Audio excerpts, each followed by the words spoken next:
This is Glenn Fulshire with another issue of Language Testing Bites. Welcome to issue 30 of Language Testing Bites.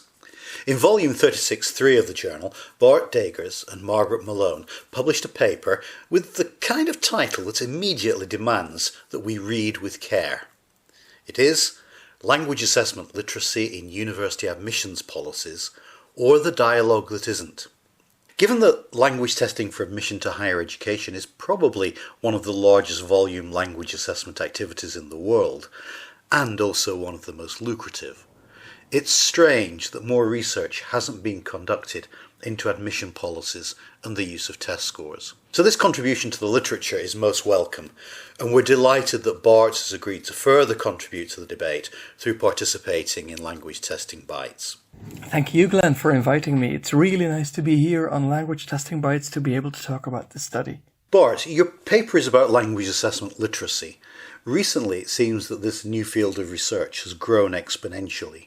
So, first of all, before we turn to your research specifically, perhaps you could explain for listeners who haven't come across this before just what language assessment literacy is and why it's now considered to be so important. So what is language assessment literacy? I think language assessment literacy refers to the idea that people who use tests or test scores professionally, but who are not language testers, are able to use and understand those aspects of language testing that they need to perform their job responsibly. For example, a university admission officer, you would expect somebody who is responsible for international students and to ensure that these international students meet the language requirements that they're supposed to meet. You would expect those people to understand what, for example, an IELTS or a TOEFL score exactly means and how these two scores may relate to each other or different from each other. Now, why is language assessment literacy important? I think it is important in a very fundamental way. If we can't be sure that the people who use test scores know how to use them and know how to interpret them, there is no way that we can ensure valid score use and fair score use. So I think it is quite fundamental that people who interpret test scores are aware of what their limitations are or aware of what the exact meaning of a test score is.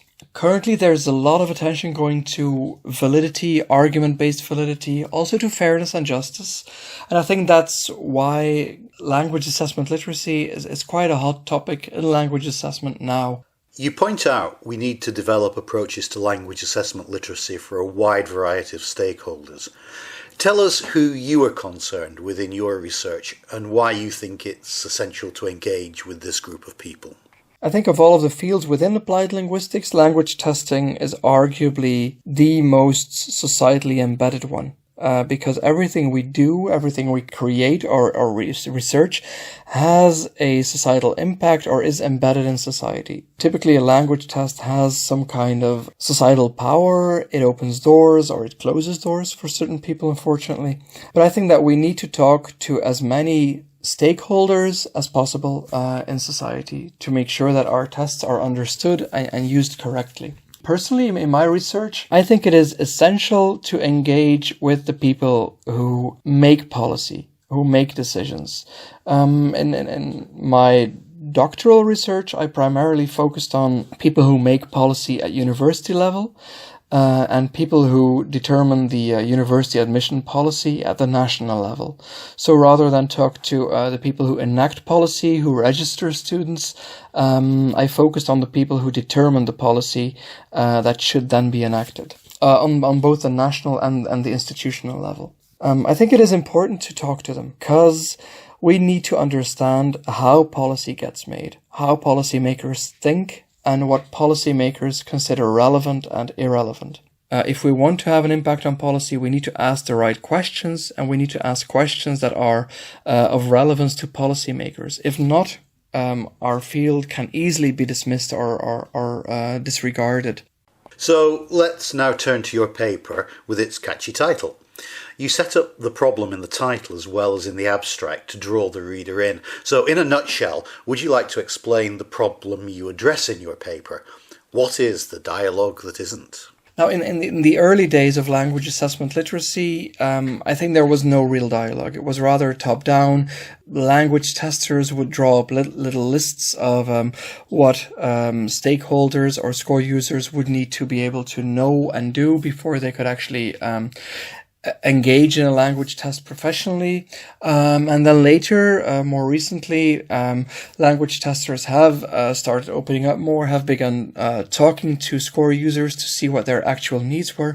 But I think we need to take it one step further, and I think we actually need to focus not that much on language assessment literacy, but more so probably even on our policy literacy. Because I think if we as researchers or if language testers know more about how policy works and how policymakers think, what they need to come up with adequate decisions or policy plans, if we understood that, I think that the conversation between language testers and policymakers would run more smoothly. But just expecting language assessment literacy from people who are not professionally engaged primarily with language tests, I'm not sure how realistic that is. So I think we need to make the effort to make the dialogue work rather than stating that stakeholders need to make the effort to understand what language testing is all about. You tackle this problem in relation to the policy context of Flanders in Belgium. Can you briefly explain this context for us?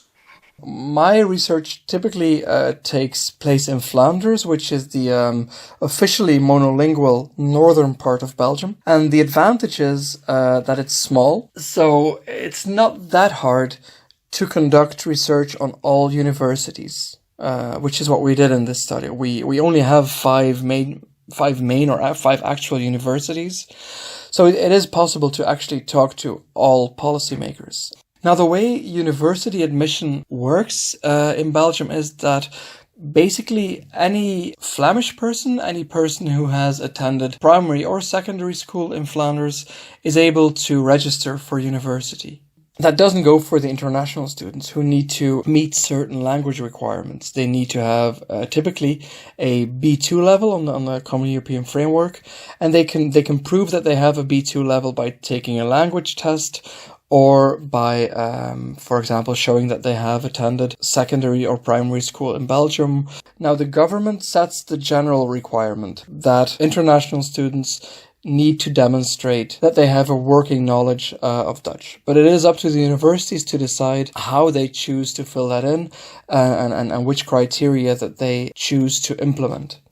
The main thing that the government is concerned with is setting language quota for Flanders. That would mean that bachelor years of university training, basically all of the classes need to be in Dutch. Your research questions for the study you report in your paper are very clear. The first, and I guess the most important, is how university admission policy is made at both governmental and university level. The second concerns how policy effectiveness is monitored and the rationale behind the entrance requirements. Now, can you talk us through the methodology that you used and what data you collected to address these two questions? I'd be particularly interested to hear about the participants and how you managed to recruit senior policymakers. It was actually quite simple. It wasn't that elaborate or extravagant. We would just meet up with high-level university policymakers or the policymakers at government level and really just literally go through the registration criteria, ask them why would you have this requirement, what was the assumption behind this language requirement, etc., etc. Now, how did we recruit senior policymakers? I think there's a couple of things that you need. First of all, you need patience and you need the ability to nag a lot. And it helps to have a network. These people, policymakers, they're typically very busy people. They're not easy to get to. Two things that really helped me, or rather three things that really helped me was once you have one big fish it is very easy to get smaller ones. For example, once you get a senior policymaker at a major university to talk, it is much easier to get the other universities on board. If you can say, well, people from University X have already talked to us, it would be a shame if you from your university were not included in this study. Sometimes you need to take a side route. For example, a recent study we did in Australia with high-level policymakers at the Home Office. It was impossible to get to them directly, so we actually went via the Belgian embassy and took a diplomatic route, and we found access to the policymakers via the Belgian embassy. But I think the main thing really to get access to high-level policymakers is to make it interesting for them. If you approach them by mentioning your academic research questions, that your academic output, etc., that doesn't really mean much to them. They can't really use that in their day-to-day practice. But if you have something for them that is interesting for them, it will be much easier to get a meeting. So I approached the university policymakers with information. Like, I have information that could make your university admission policy more efficient. I could offer you information that means that you have fewer false negatives, fewer false positives, that you have a smoother and a more efficient registration process, stuff like that. And then it wasn't really that hard to get them interested. So also the second part of every interview was actually just me talking with the policymakers about empirical findings, about them helping to improve their policy. So I think those three things are important to get access to senior policymakers. Recruiting policymakers has always seemed just so difficult for language testers, so this is really interesting. Now, moving on to your findings, can you summarise your findings first for how policy is made at government and institutional levels, how they are similar and where they differ? I think what is true for policy at all levels is that it is messy. Of course, in policy, there are a lot of different dynamics to consider, to juggle with. Empirical research only has minor influence, I must say. I met with government policymakers who said, well, it's not because research will show something that we will inevitably act upon those research results, because those research results would need to be reconciled with, for example, budget concerns, with institutional politics, but also with national and international politics, with what other institutions do, with how the media is reporting at a certain point in time, but also with ideology, with folk beliefs, and then with a number of uncontrollable random variables. So the policy making is a very, very complicated, complex business, and policymakers, and I do understand it actually more than I did in the past. I do understand that they sometimes do not have the luxury to simply focus on research results. That is a luxury that we as researchers have more than policymakers have. About similarities and differences, well, we found that at the government level, politics, of course, play a more important role than at the institutional level. But of course, institutional politics also play a role. That would be, for example, power dynamics between different powerful departments at a university that could influence and impact policy. Budget concerns at a university could definitely impact policy. There have been numerous examples of universities, not just in Flanders, but really all around the world, changing language requirements for budget needs. For example, lowering them if they want more international students, or increasing them if they want fewer. That's fascinating. And what about the monitoring and rationales? Yeah, I think I touched upon this already. The monitoring and the rationales to a policy are not really that clear or clean as you would read in much of the policy analysis literature. Traditional policy analysis theory from the 1950s and 60s, based on people like Laswell, they would say that policy making is a cycle, right? And so you would start from a perceived problem, consider a solution, think of a policy to implement that solution, and then regularly monitor if your policy actually helps to solve the problem that you perceived in the first place. We found that this monitoring does not really occur that much. When policymakers will be notified of a problem, when there is a complaint, or when there is an official question to revise a certain policy or a request to revise a certain policy, then sometimes a policy will be revised. But again, if it is financially and politically feasible to revise it, then it will be revised, but not necessarily, again, based on empirical data. Perhaps the things that will jump out of this for listeners are, firstly, the finding that policymakers are not really influenced by evidence-based research, but are driven by political or financial expediency. And secondly, that there is little or no monitoring of the effectiveness of policy. In the section on limitations, you say that this is a study in one small region of Europe, but it strikes true of many other countries as well. So the final question is really about language assessment literacy for these policymakers. What do we have to understand to reach them? And what kind of language assessment literacy do they need to better inform policy making? Well, I think, as I said, we need to understand the work of a policymaker if we want our work to have an impact. I'm not saying that everything we do in language testing needs to be motivated from the perspective of a policymaker, but I think it makes sense that if we want our research results and our studies to impact policy, that we need to ask ourselves what policymakers care about.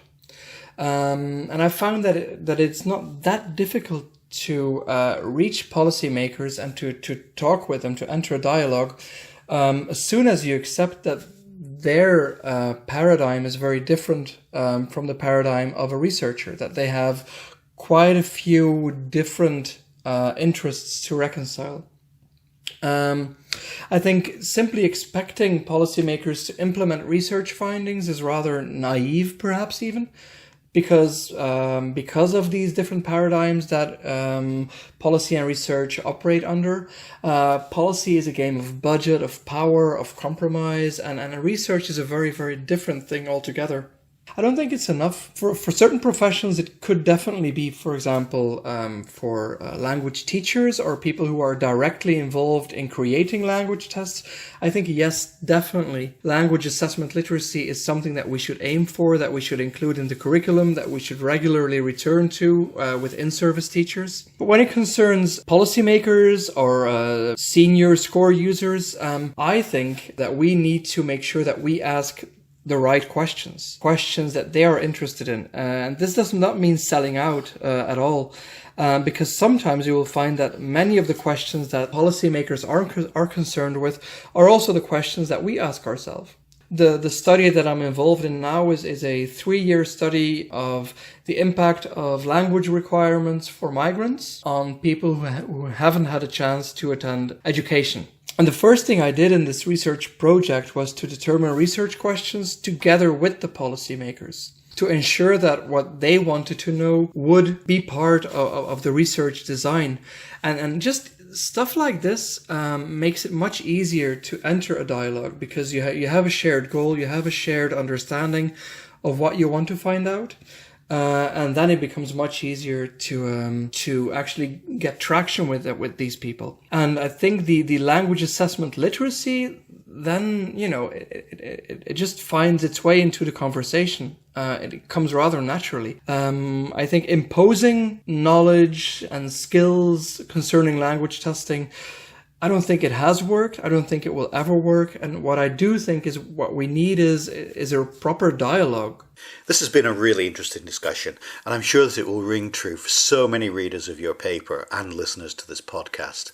It's bound to spark much more research into the interface between language assessment literacy and policy, which for too long has been shrouded in mystery. Thanks for your contribution to the demystification process through this podcast. Thank you, Glenn. It's been a real pleasure to participate. Thanks. Thank you for listening to this issue of Language Testing Bites. Language Testing Bites is a production of the journal Language Testing from Sage Publications. You can subscribe to Language Testing Bites through iTunes, or you can download future issues from ltj.sagepub.com or from languagetesting.info. So until next time, we hope you have enjoyed the current issue of Language Testing Bites.